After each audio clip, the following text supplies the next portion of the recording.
Hi friends, எல்லாருக்கும் வணக்கம். எல்லோரும் எப்படி இருக்கீங்க? Welcome to Anees kitchen. வாங்க வீடியோக்குள்ளே போகலாம். இன்றைக்கி நாம் என்ன வீடியோ பார்க்க போகிறோன்னா, கோதுமை கார போண்டா ஈஸியாக ஹெல்த்தியாக சீக்கிரமாக செஞ்சிடலாம்.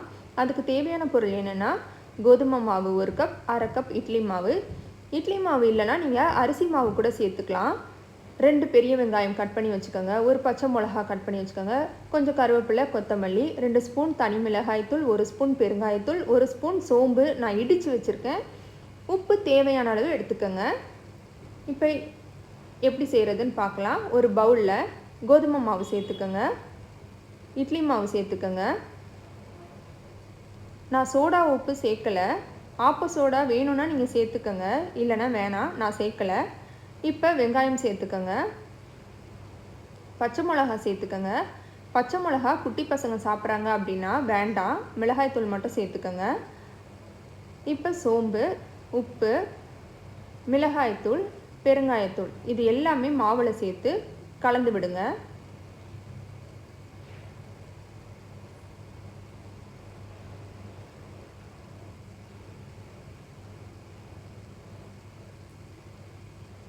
கொஞ்சம் கொஞ்சமாக தண்ணி ஊற்றி கலந்து விடுங்க. ஃபஸ்ட்டே நீங்கள் தண்ணி நிறையா ஊற்றிட்டிங்கன்னா மாவு தண்ணியாயிரும். ரொம்ப தண்ணியாக இருந்துச்சுன்னா எண்ணெய் குடிச்சிரும் போண்டா சுடும்போது. ரொம்ப கெட்டியாக இருந்தாலும் கல் மாதிரி இருக்கும் போண்டா.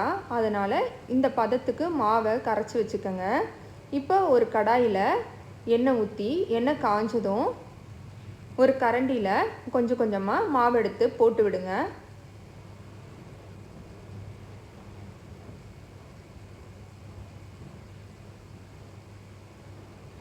லோ ஃப்ளேமில் வச்சு 2 பக்கமும் திருப்பி எடுங்க.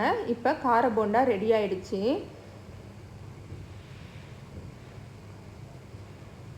இப்போ சாஃப்டாக மேலே கிறிஸ்பியாக கார போண்டா ரெடி ஆயிடுச்சு. நான் ஆப்ப சோடா சேர்க்காமலே எனக்கு கோதுமை போண்டா சூப்பராக வந்திருந்தது. நீங்களும் செஞ்சு பாருங்கள்.